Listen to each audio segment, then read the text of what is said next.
কথায় আছে না, যে পাহাড়ে বারে বারে আসে তার মন আর শহরে বসে না। কথাটা ঠিকই। যে খুশি, যে আনন্দ এই পাহাড়ে আছে সেটা অন্য কোথাও নেই। তাই তো যখনই পাহাড় ডাকে তখনই ছুটে ছুটে চলে আসি।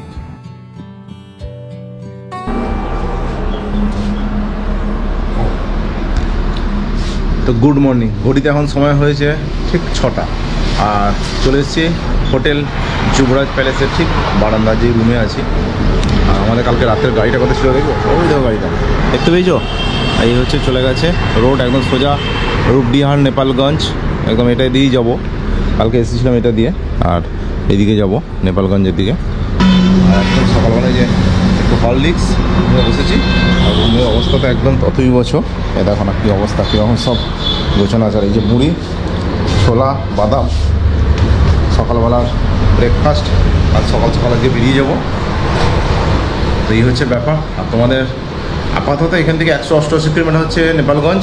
নেপালগঞ্জ থেকে বীরেন্দ্রনগর যাব, ওখান থেকে 115 কিলোমিটার রাস্তা। তো দেখি বাকি কোথায় যাচ্ছি না যাচ্ছি সমস্ত কিছু ডিটেলস জানাবো, সঙ্গে থাকো। আর আমরা করছি এবারে মানস সরোবর কৈলাস যাত্রা বাইকে ফ্রম নেপাল দিয়ে। তো এই রুট সম্বন্ধে হয়তো অনেক তোমরা কম দেখে থাকবে, কম ভিডিও। আশা করবো তোমাদের পুরো সিরিজটা, পুরো ভিডিওটা তোমাদের রাস্তার কন্ডিশন কী আছে না আছে ডিটেলস জানাতে পারবো। তো তোমরা সঙ্গে থাকো, অবশ্যই মিস করো না। আর আগের ভিডিওটা কীভাবে এই অযোধ্যায় এলাম বর্ধমান থেকে, তো তোমরা ডিটেলস ভিডিওটা পেয়ে যাবে, আমাদের সিরিজ ওয়াইজ দেওয়া আছে, দেখে নিতে পারো। ততক্ষণ আমরা এই ব্রেকফাস্টটা করে নিয়ে বেরিয়ে যাচ্ছি। আকাশের অবস্থা খুবই খারাপ, একদম মেঘ গড়ে গেছে দেখতে পাচ্ছি। বৃষ্টি হবে নাকি জানি না। তো আপাতত এই যে গাড়িটার চেনটা কালকে ক্লিন করে রেখেছিলাম। হ্যাঁ, তোমাদের একটা কথা বলে দিই, যখন গাড়ি নিয়ে তোমরা বাইরে বেরোবে না, গাড়িটা আগের দিন রাতে পারলে এসি ক্লিন করে দেবে। তার যাওয়ার কিছুক্ষণ আগে হচ্ছে লিউবটা মেরে দেবে, তাহলে কী হবে, চেনটা বহুত দিন লাস্টিং করবে।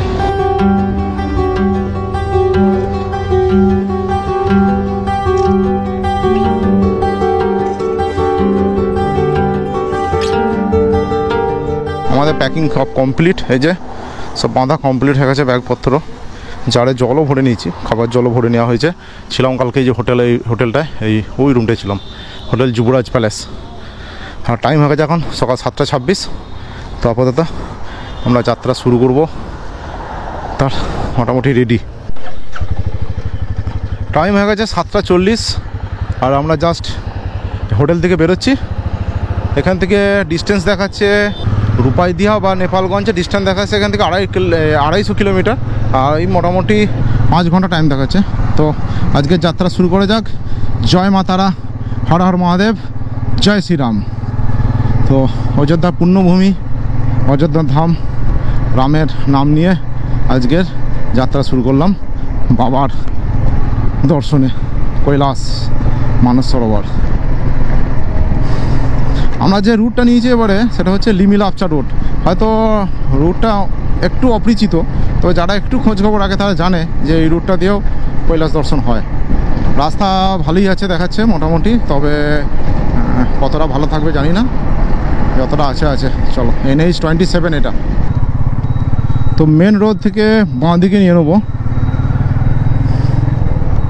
SH, মানে স্টেট হাইওয়ে 30 বাঁ দিকে চলে যাচ্ছে।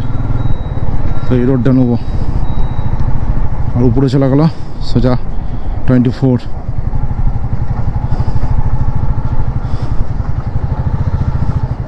রাস্তা কেমন, এটা মনে হচ্ছে সিঙ্গেল রোড। ঠিক আছে, রোড ভালো, অসুবিধা নেই আশা করি। বলছি ওই ছেলেগুলোর সাথে রেস করিস না, ওরা রেস করছে না। আমার সাথে হ্যাঁ, আমার সাথে অনেকক্ষণ দিয়ে করছিল। আমি একদম দাঁড়িয়ে পড়লাম, যে আমার সাথে দাঁড়িয়ে পড়েছে, দিয়ে ক্যাদনানি মারছে। ঠিক আছে, আমি ওই যে তোকে স্লো হয়ে যা, ঠিক আছে, ওরা পালিয়ে গেছে। ওরকম করবি না মোটেও কারোর সাথে কোথাও। ঠিক আছে চলে আস্তে আস্তে, যখন ওরকম দেখবি সাইড হয়ে যাবি, স্লো হয়ে যাবি, আগে সাইড দিয়ে দিবি, বলে চলে যাও। ও সামনে ছেলেগুলো গেছে, আবার না ইয়ে করে, ওই যে ছেলেগুলো যাচ্ছে ওই সামনে মস্তানি মারছে, কি রেস করছে। আমাদের রেস করার কোনো তাড়াও নেই, ও রেস করারও নেই, আমরা আমাদের মতন যাবো। এই যে রেলগেট, আজকে 2-3টে রেলগেট আটকালাম, ট্রেন যাচ্ছে। আপাতত এখান থেকে এখনও 117 কিলোমিটার হচ্ছে নেপালগঞ্জ। টাইম হয়ে গেছে 9:05। চলো দেখি, এখনও মনে হয় 2 ঘন্টা 2.5 ঘন্টা লাগবে। আজ কিন্তু ওয়েদার কিন্তু দারুণ সুন্দর আছে, কিন্তু বললে হবে না, পুরো মেঘলা হয়ে আছে। আর আজকে অতটা কষ্টটাও বুঝতে পারছি না। আর তাছাড়া এই রাস্তাটা কিন্তু খুব সুন্দর, পুরো রাস্তাটাই কিন্তু গাছ আছে দু সাইডে, ঠান্ডা একটা ফিল আসছে একদম। মানে হোটেলের পর থেকে কিন্তু টানা রাস্তাটা কিন্তু স্ট্রেটও আছে, প্রায় 100 কিলোমিটার চলে এলাম, 100 কিলোমিটারের কাছাকাছি রাস্তা কিন্তু স্ট্রেট একদম। টাইম হয়েছে 10:12, আর এই পেট্রোল পাম্পে তেল ভরে নিলাম 106 টাকা এখানে লিটার, ইউপিটি তো একই, তো 1000 টাকার মোটামুটি তেল এলো। আর এখান থেকে এখনও 73 কিলোমিটার দেখাচ্ছে, গুগল দেখাচ্ছে 73 কিলোমিটার, 12:15 পৌঁছাবো নেপালগঞ্জ। ওয়েদার খুব সুন্দর ওয়েদার আছে, এখানে কিছু ছবি টবি তুললাম, কিছু জল ছোলা আরে খেয়ে নিলাম। এবার চলো সামনের দিকে টুকটুক করে এগোনো যাক।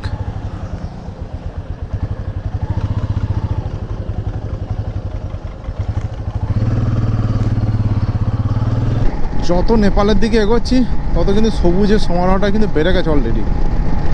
আর রূপাইডিহা হচ্ছে আমাদের ইন্ডিয়ান বর্ডার, আর নেপালের বর্ডার হচ্ছে নেপালগঞ্জ। এখনও এখান থেকে 70 কিলোমিটার, 70 না 63 কিলোমিটার, তো ওই 1.5 ঘন্টা মতন সময় দেখাচ্ছে। দেখি 12টা 12:30টার মধ্যে আশা করি পৌঁছে যাব। যে আবার ভানসার বানাতে হবে, ভানসার মানে আমার গাড়ির ভিসা, বাইকের ভিসা। আমাদের ভিসা লাগবে না, ইন্ডিয়ানদের তো লাগে না। তো এই হচ্ছে ব্যাপার। রাস্তাটা খুব সুন্দর রাস্তা আছে, এমনি খুব বিশাল জ্যাম নেই, তবে সাবধানে যেতে হচ্ছে, কারণ এখানকার লোক মানে কখন এইদিক ওদিক ফুকফাক চলে আসছে বোঝা মুশকিল। এমনি ঠিক আছে রাস্তা। এখান থেকে রূপাইডিহা হচ্ছে 42 কিলোমিটার, এখনও 42 কিলোমিটার গেলে তবে হচ্ছে বর্ডার। NH 730 থেকে ডান দিকে নিতে হবে। এই জায়গাটার নাম হচ্ছে নানপাড়া।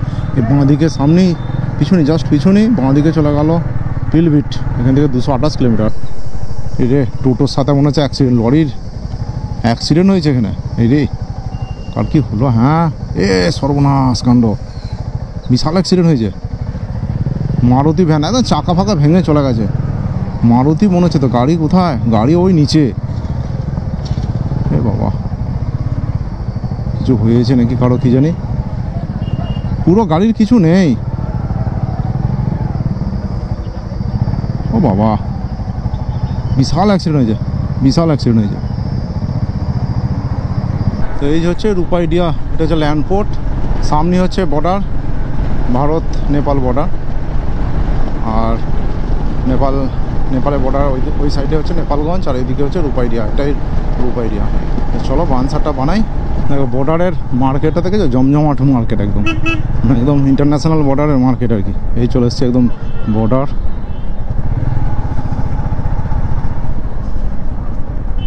এই হচ্ছে আমাদের ভারত। আমাদের ইন্ডিয়াতে জাস্ট আই কার্ড দেখিয়ে ছেড়ে দিল, এবার নেপালে ভানসাটা বানাতে হবে।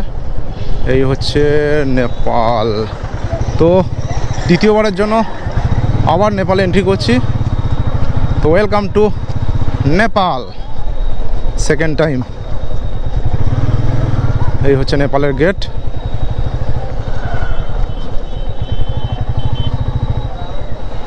তো সামনে এদের চেকিং আছে। গেটটা ক্রস করে এসি হচ্ছে ভানসার অফিস, এই যে বাঁদিকে এই হচ্ছে ভানসার অফিস। এখানে ভানসাটা বানিয়ে নিই, তারপর তোমার সাথে কথা বলছি। 1:11 নেপালি টাইম হচ্ছে 1:11, আমাদের কিন্তু ভানসার বানানো হয়ে গেছে। প্রচণ্ড ভিড়, এ দেখতে পাচ্ছ, মানে প্রচণ্ড ভিড়। আর এখানে ইন্ডিয়ান টাকা দিয়ে হয়ে গেল, কিন্তু 100 টাকা আমার বেশি লেগে গেল, 125 টাকা। যে ভানসার বানানো কমপ্লিট। ভানসার বানাতে শুধুমাত্র আরসি ছাড়া কিচ্ছু লাগবে না, ঠিক আছে? তোমরাও বানিয়ে নিতে পারো, যাদের নেই তাদের ফোনেতেও থাকলেও হবে, সেভাবে বানিয়ে দিচ্ছে। এই হচ্ছে ব্যাপার। ভানসার অফিস থেকে বেরিয়ে যাচ্ছি। সুবীরের ভানসারটা বানাতে অনেক দেরি হলো, কারণ অরিজিনাল আরসিটা খুঁজে পাচ্ছে না। তো এটা যাই হোক ম্যানেজ করে ব্যবস্থা হয়ে গেছে। তো এখন বাজে ইন্ডিয়ান টাইম 2:11। আপাতত যাই নেপালগঞ্জ, ওখানে গিয়ে সিম নিতে হবে, টাকা এক্সচেঞ্জ করতে হবে। তো অফিসিয়ালি দ্বিতীয়বার আবার নেপাল এন্টার করলাম, বিদেশ। এবারে যাচ্ছি কৈলাস মানস সরোবর, লিমি লাপচা। অ্যাকচুয়ালি এই রোডটা খুবই মানে কৈলাস যাত্রার ক্ষেত্রে পপুলার রোড, কিন্তু এই রোডটা সবার কাছে, অনেকজনের কাছে অ্যাকচুয়ালি এটা নতুন বলতে পারো। ঠিক আছে, চলো আপাতত সামনে পড়বে বীরেন্দ্রনগর, 106 কিলোমিটার না, আগে তার আগে নেপালগঞ্জে সিম আর টাকা এক্সচেঞ্জ করতেই হবে। এই দোকানটাতে, মুদিখানার দোকানটাতে টাকা এক্সচেঞ্জ করে নিলাম। অ্যাকচুয়ালি সিম নেওয়ার জন্য দাঁড়িয়েছিলাম, কিন্তু সিম নেই বলে রিচার্জ হবে, তো 1.6 করে রেট দিল। ওখানে অনেক টাকা কম দিচ্ছিলো, 1.5 দিচ্ছিলো। নিই ওখানে 5,000 টাকা করে কুড়িয়ে নিয়েছি। এবার দেখা যাক, যা লাগবে, যা হবে হবে। বেশ নেপালগঞ্জ শহরটা বেশ বড়ই তো, এবং রাস্তাঘাটও বেশ ভালোই আছে, চওড়া চওড়া রাস্তা আছে। কিন্তু আমাকে এখানে শতাব্দী স্টুডিও খুঁজতে হবে। কোনখানটা আছে দেখি, এইখানটা করে থাকার কথা হিসাব মতো দেখি। ওখানে সিম নিতে হবে, ওখানে আমাদের সিম পাওয়া যাবে। এইখানটার মধ্যে বললো সিম পাওয়া যাবে। এখান থেকে সিমও নিয়ে নিয়েছি, 450 টাকা নিল নেপালি টাকায়, তোমার হচ্ছে 8 GB। আর এখান থেকে বীরেন্দ্রনগর মেরেও নিয়েছি, তোমার হচ্ছে 104 কিলোমিটার, 2 ঘন্টা 36 মিনিট লাগবে। 5:30 নাগাদ পৌঁছাবো, 5:30 6টা। না, আমার এটা নিয়ে দ্বিতীয়বার নেপাল আসা। আগেরবারেও নেপালে এসেছিলাম, তোমার মুক্তিনাথ থেকে শুরু করে কাঠমান্ডু, সান্দাকফ, মুক্তিনাথ সমস্ত ঘুরেছিলাম। তো ভিডিও দেওয়া আছে, যারা দেখোনি আমার আগের নেপাল সিরিজটা, সিরিজ ওয়াইজ একদম ভিডিও পরপর দেওয়া আছে, দেখে নিতে পারো, খুব ভালো লাগবে। তো এবারে আমরা চলেছি কৈলাস মানস সরোবর যাত্রা। যদিও এই রোডটা জানি না মানে কি অবস্থায় আছে, লাস্ট আমি খবর নিয়েছি 3-5 আগে ওপেন হয়েছে। এই মুহূর্তে আজকে জানি না রোডটা যে কী কন্ডিশন থাকবে বা ওয়েদার কী হবে। ওয়েদার এই কটা দিন ভালোই আছে দেখেছি, তো যদি ঠিক থাকে তো আশা করি দর্শন হয়ে যাবে। আর না হলে কি হবে জানেন, সেটা পরবর্তী 2-1 দিনের মধ্যেই জানতে পারবে। আজকে এখন আপাতত চলেছি বীরেন্দ্রনগর। অবশেষে সামনে পাহাড়ের রেঞ্জ দেখতে পেয়ে গেছি, পরিষ্কার দেখো সামনে। জানি না ক্যামেরা আসছে কিনা, একদম যতদূর চোখ যাচ্ছে চারিদিকটা কিন্তু পাহাড়। আর কিছুক্ষণের মধ্যে কিন্তু পাহাড়ে আমরা কিন্তু চড়াই শুরু করে দেবো। অলরেডি ঢাল ছোটোখাটো শুরু হয়ে গেছে, আর দেখো। এইগুলোর জন্যই তো এত মানে এত দূর থেকে ছুটে আসা হয়ে গেল 1000 কিলোমিটার। 1000 কিলোমিটার দূর থেকে ছুটে আসা শুধুমাত্র পাহাড়। অনেক কিছু দেখার আছে এই সিরিজে, অনেক কিছু তোমাদের দেখাবো, অনেক কিছু। তোমরা খালি চোখ রেখো। আর যারা এখনও চ্যানেলটা সাবস্ক্রাইব করোনি তাদের কাছে অনুরোধ রইল, চ্যানেলটা সাবস্ক্রাইব করে নাও, আর লাইক শেয়ার কমেন্ট করো। তবে তো তোমাদের কাছে ভালো ভালো ভিডিওগুলো আসার সাথে সাথেই সঙ্গে সঙ্গে তোমাদের কাছে নোটিফিকেশান পৌঁছে যাবে। তো চলো এই নেচারটা এনজয় করতে করতে সামনের দিকে এগিয়ে যাই, আর এই কালকের রাস্তার কষ্টের ক্লানি ভুলে যাই। পোস্টে এন্ট্রি করিয়ে আমরা সামনের দিকে আবার এগোচ্ছি। 1 মিনিট, এটা ফরেস্ট এরিয়ার মধ্যে পড়ছে। আমরা কিন্তু ওই জঙ্গলের মধ্যে দিয়ে পাহাড়ে কিন্তু ওঠা শুরু করে দিয়েছি অলরেডি। তো এই হচ্ছে ব্যাপার। এখনও 70 কিলোমিটার বীরেন্দ্রনগর। টাইম হয়েছে 4:10, আর আমরা বীরেন্দ্রনগর যাওয়ার রাস্তায় দাঁড়িয়ে পড়েছি রান্না করে বলে। আচ্ছা, এবারে আমি বলে দিই নতুন ব্যবস্থা আছে। এবারে নতুন ব্যবস্থা যেটা আছে, জলের ব্যবস্থা দেখো কত সুন্দর। এই যে এখানে জার করে দিয়েছে, এই যে ট্যাপ সিস্টেম, জল, কোনো টেনশন নেই জলের। কারণ জল পাওয়া নিয়ে খুব সমস্যা হয়। এই যে আমাদের রান্না হবে বলে তোর চলছে, সুবির লেগে পড়েছে। ঠিক আছে, খিদে লেগে গেছে, খেয়েছি অবশ্য দুপুরে। ওইখানে ওই বানসার বানাবো বলে অফিসের কাছে, ওদের নেপাল ইমিগ্রেশন অফিসের কাছে ওই চাউ 50 টাকা করে নিল, খেলাম। কিন্তু তবু এবার খিদে লাগছে বলে এবার খাবো বলে রান্না করা হচ্ছে। আর এই হচ্ছে সঙ্গে, হ্যাঁ, কোয়ান্টিটি খুবই সীমিত। সুবীর, এই ব্যবস্থাটা কেমন হয়েছে রে? হ্যাঁ, জলের এখন কি সুবিধাটা কি হয়েছে বলতো? সুবিধাটা হয়েছে আমি তোমাকে বলছি, আগে যখন জল খুঁজতে হতো কোথায় জল আছে সেখানে দাঁড়াবো। এখন কি হয়েছে ব্যাপারটা, জলের আর কোনো সমস্যা, যেখানে খুশি সেখানে দাঁড়াবো, সেখানে বসে রান্না করবো। খোল, জোরে খোল। এখানে হাওয়াটা এখানে একটা ইয়ে আছে। ও, এখানে একটা ফুটো আছে না? ফুটোটাকে একটুখানি খুলে দিতে হবে। অসুবিধা নেই তো, পড়ছে তো। হ্যাঁ, এইটুকু ধুই নিয়ে ঠিক আছে। তো এই হচ্ছে ব্যাপার, জলের টেনশন আর নেই। তো এই হচ্ছে আমাদের রান্নার ব্যবস্থা। আর এই যে মোটামুটি খেতে খেতে 5টা বাজবে। টাইম হয়ে গেছে 5:35, মানে নেপালি টাইম আর কি। আর আমাদের জাস্ট লাঞ্চ একটু আগে কমপ্লিট হলো। আর এখান থেকে বীরেন্দ্রনগর বেরিয়ে গেছে। এখনও 66 কিলোমিটার এখান থেকে বীরেন্দ্রনগর। টাইম লাগবে প্রায় 1.5 ঘন্টার উপর। দেখি কখন পৌঁছায়। এখনও মোটামুটি সূর্যটা আছে, থাকবে অবশ্য, লাইট থাকবে কিছুক্ষণ, কিন্তু ভয় হচ্ছে জঙ্গল পাহাড় যে কোনো সময় অন্ধকার হয়ে যাবে। খাওয়া দাওয়াটা বেশ ভালোই হলো জমিয়ে।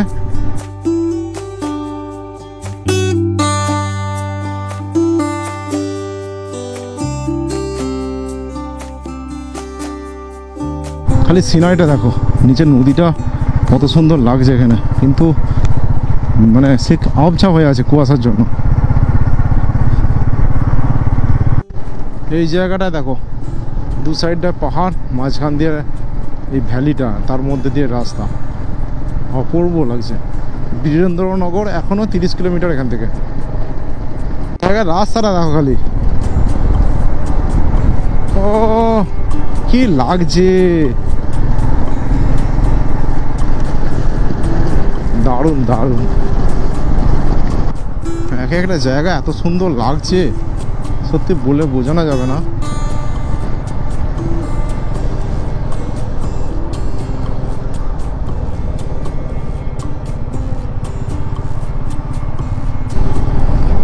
বেহেরি ব্রিজ, এই নদীটার নাম হচ্ছে বেহেরি রিভার। নিচে দিয়ে বয়ে চলেছে বড় নদী, বেশ বড় নদী, ভালোই জল আছে। আর এই হচ্ছে বেহেরি ব্রিজ।